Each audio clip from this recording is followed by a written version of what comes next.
கொஞ்ச நாளைக்கு முன்னாடி எதுலேயோ பேசியிருந்தோம்ல, ஏதோ ஒரு வீடியோவில் உடம்பு சரியில்லாத போது எங்கள் பாட்டி எங்கள் அம்மாவுக்கு சொல்லி கொடுத்த ரெசிபி மீன் மிளகு தண்ணி. அது ஒரு கறிங்க வச்சு சாப்பிட்டா செம்மையாக இருக்கும்னு ஏதோ ஒரு ரியாக்ஷன் வீடியோவில் பேசிவிட்டேன். இன்ஸ்டாகிராம்லையும் சரி, கமெண்ட் செக்ஷன்லையும் சரி, பல பேர் வந்து ஐயா மீன் மிளகு தண்ணி கேட்கவே நல்லா இருக்குது, நீங்கள் சொல்கிறத பார்க்கும்போது நாக்கு ஊறுது, அதோட ரெசிபி அம்மா கிட்ட சொல்லி கொஞ்சம் செஞ்சு கொடுங்க, அதை செஞ்சு காட்டுங்க, நாங்கள் வீட்டில் செஞ்சு பார்க்குறோன்னு பல பேர் கேட்டிருந்தீங்க. ஸோ மீன் மிளகு தண்ணி எப்படி செய்வது அப்படிங்கிறத அம்மாவும் மிஸ்டியும் சொல்லி காட்ட போகிறாங்க. அதை எப்படி சாப்பிடுவது அப்படிங்கிறத நான் உங்களுக்கு சொல்லி காட்ட போகிறேன். அதை தான் இன்றைக்கி பார்க்க போகிறோம். Setup ready.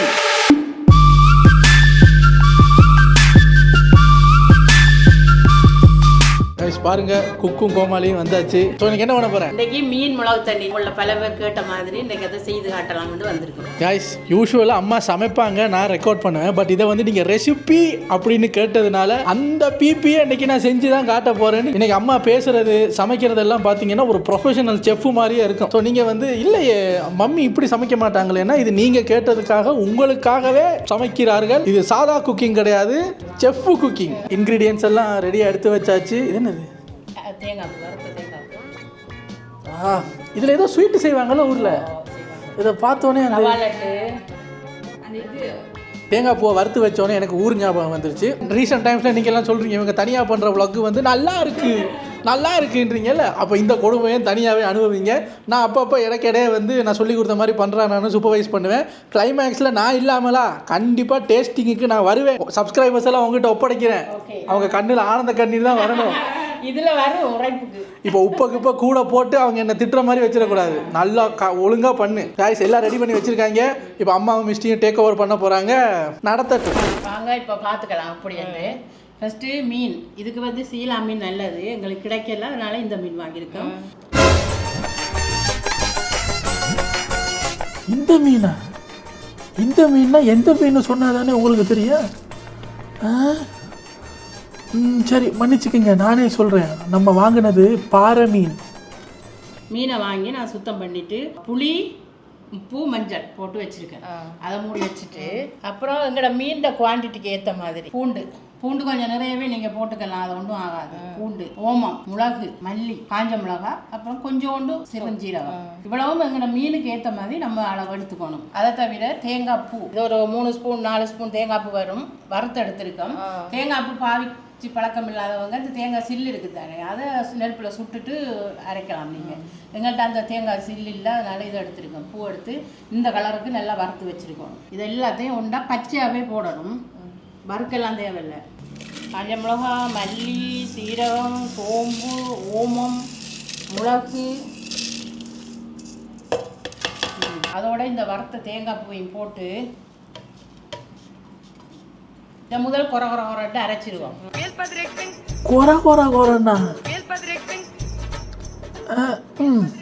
உங்களுக்கு எப்படி பிடிக்குதோ அப்படி அரைச்சிருக்கீங்க. அதுக்கப்புறம் இந்த புளி தண்ணி வச்சுருக்கேன்.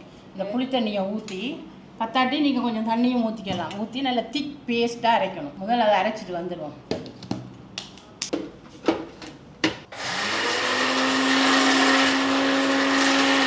கரைச்சி வச்சுருக்கேன் புளி தண்ணி, அதோட இன்னும் கொஞ்சம் தண்ணியும் ஊற்றி அரைப்போம். இது நல்லா ஸ்மூத் பேஸ்ட் அரையணும்.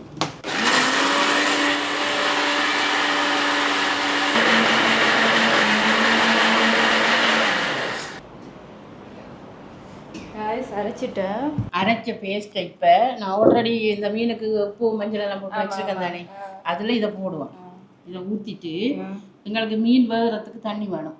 ஏன்னா இது கொஞ்சம் திக்காக இருக்குது, அதனால் இந்த நிறைய தண்ணி ஊற்றி, தண்ணி நீங்கள் எவ்வளோ வேணும்னாலும் வைக்கலாம். அது உங்களோட கிரேவிக்கு உங்களுக்கு எவ்வளோ வேணுமோ அதுக்கேற்ற மாதிரி நம்ம தண்ணி ஊற்றிக்கலாம். இந்த பச்சை கருவேப்பிலை இருக்குது தானே, இதை இப்படியே சிறுக்கண்டு பிச்சு இதே பரபரன்னு தூவுங்க. தூவிட்டு இதை ஒரு கிண்டுங்க. மீன் இருக்குது தானே அடியில், ஒரு கிண்டிட்டு பாருங்கள், நல்லா தானே இருக்குது, பச்சையாகவே சாப்பிடலாம் போல இருக்குது. இவன் செய்கிறாங்கிறதுக்காக என்னெல்லாம் போய் பேசுகிறா பாருங்க. பார்க்க நல்லா இருக்குங்கிறதுக்காக பச்சையா திங்க போகிறான்.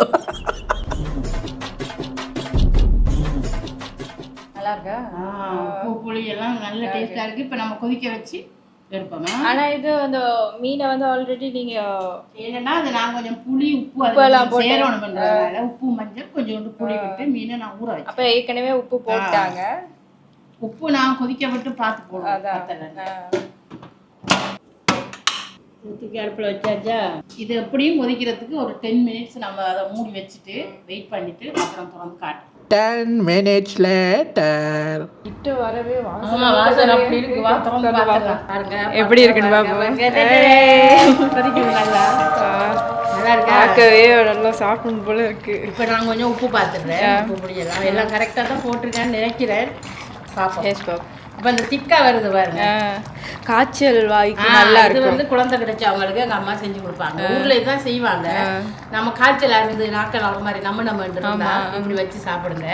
இந்த கிரேவியை நீங்க தோசைக்கு, சப்பாத்திக்கு, இடியப்பத்துக்கு, இட்லி கூட சாப்பிடலாம். இப்போ நாங்கள் சுடு சோறுக்கு தான் சாப்பிட போறோம். நல்லா இருக்கும்ல. ஓமத்தோட வாசனை, பூண்டோட வாசனை, மிளகோட வாசனை எல்லாம் அப்படி பக்காவா சேர்ந்துருக்கு. நானும் பார்க்கவா? 10 சொல் உப்பு புளியெல்லாம் அப்படி நல்லா புளிச்சிட்டு தொண்டையில போய் நல்லா அப்படி அட்டைக்குது. இருமல் வருது எனக்கு, அவ்வளோ காரசாரமா இருக்கு. இன்னொரு சைடில் ரசம், திக்கான ரசம் இருக்கு. சாப்பிட்ற மாதிரி ஒரு ஃபீல் வருது. நல்லா இருக்கு பாருங்க. இந்த திக்னஸ்ல இப்போ நம்ம ஆஃப் பண்ணிடலாம். மீனெல்லாம் நல்லா வெந்துருக்கு. உங்களுக்கு வேணுமெண்டா இந்த ஸ்டேஜில் இன்னும் கொஞ்சம் பச்சை கருவேப்பிலையை நீங்கள் போட்டுட்டு கூட நீங்கள் ஆஃப் பண்ணலாம். சரியா? சரி, ஆஃப் ஆக்கிடலாம். கொஞ்சம் டிஷ்ஷில் எடுத்துட்டு நம்ம சாப்பிட ஆரம்பிக்கலாம். பாருங்க உங்களுக்கு எப்படி இருக்குன்னு சொல்லுங்க பார்த்துட்டு. ஆஹா, இப்போ இந்த டிசம்பர் மாதம்லாம் நிறைய பேருக்கு காய்ச்சல் தடுமல்லாம் இருக்கு. நீங்கள் எப்படி நண்டு ரசம் சாப்பிட்டா உங்களுக்கு சுகமாக வருமோ அதுபோல் நீங்கள் இந்த கிரேவி செஞ்சு சாப்பிட பாருங்க, அப்படி இருக்கும். சரி ஆண்டி, இப்போ நம்ம சாப்பாடை போட்டு ஹரியை கூப்பிட்டு தம்பி வந்து டேஸ்ட் பார்த்து சொல்லுவோம் எப்படி இருக்குன்ட்டு அவர்கிட்ட கேட்போம். நானும் ஆண்டியும் டேஸ்ட் பார்த்துட்டோம், ஹரிகிட்ட கேட்போம். அவர் தான் உள்ளபடியே சொல்லுவார்.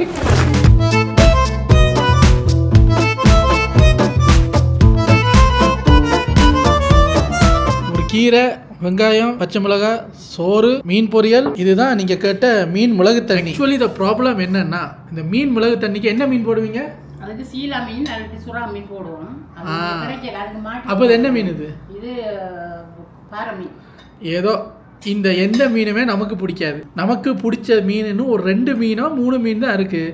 அதனால் உங்களுக்கு ரெசிபி சொல்லணுமேங்கிறதுக்காக அது அம்மாவுக்கு பிடிச்ச மீன், அந்த கிரேவியை நீ வச்சுக்க, நான் கிரேவியை மட்டும் சாப்பிட்றேன். நான் வந்து எனக்கு பிடிச்ச ஒரு மீனை வந்து பொரிச்சு கேட்டிருக்கேன். நான் வந்து அந்த மீன் சாப்பிட மாட்டேன். கிரேவி எப்படி இருக்குன்னு சாப்பிட்டு அந்த டேஸ்ட் உங்களுக்கு சொன்னால் வீடியோவை முடிக்கலாம்ல. எங்கள் பாட்டி ஞாபகம் தான் வருது இந்த ஸ்மெல்லை பார்க்கும்போது.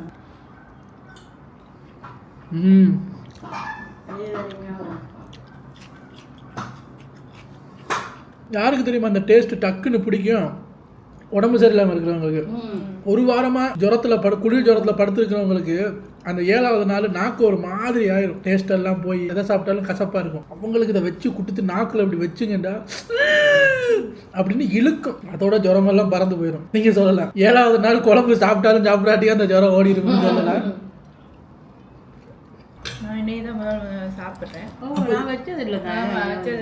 ஸ்ரீலங்காவில் வச்சதுக்கு அம்மா இப்போதான் நீங்கள் கேட்டீங்கன்றதுக்காக கிட்டத்தட்ட ஒரு 12 வருஷத்துக்கு அப்புறம் வச்சிருக்காங்க. மிஸ்டி ஃபர்ஸ்ட் டைம் சாப்பிட்றாங்க. நானும் அம்மாவும் 12 வருஷத்துக்கு அப்புறம் சாப்பிடுவோம். புளிப்பு இழுக்குது தானே. மீண்டும் சொல்கிறேன், நீங்கள் நார்மலாக சாப்பிட்றத விட உடம்பு சரியில்லாத போது சாப்பிட்டீங்கன்னா ஒரு எனர்ஜி வரும். செத்து போன நாக்குக்கு கரண்ட் கொடுத்து உயிர் திருப்பி வந்த மாதிரி. விருப்பமானவங்க அம்மா ரெசிபியை பார்த்து வீட்டில் ட்ரை பண்ணி பாருங்கள், எப்படி இருக்குன்னு சொல்லுங்கள். ஓகே, நாங்கள் இப்போ வீடியோ இதோட முடிக்கிறோம். இது மாதிரி ஏதாவது இன்ட்ரெஸ்டிங்கான ரெசிபி நாங்கள் ஏதாவது பேசும்போது உங்களுக்கு காதில் பட்டு இந்த ரெசிபியை போடுங்க அப்படின்னு சொன்னீங்கன்னா முடிஞ்ச அளவுக்கு சீக்கிரமாக நாங்கள் போடுகிறோம். இன்னொரு வீடியோவில் வந்து சந்திக்கிறோம். Take care.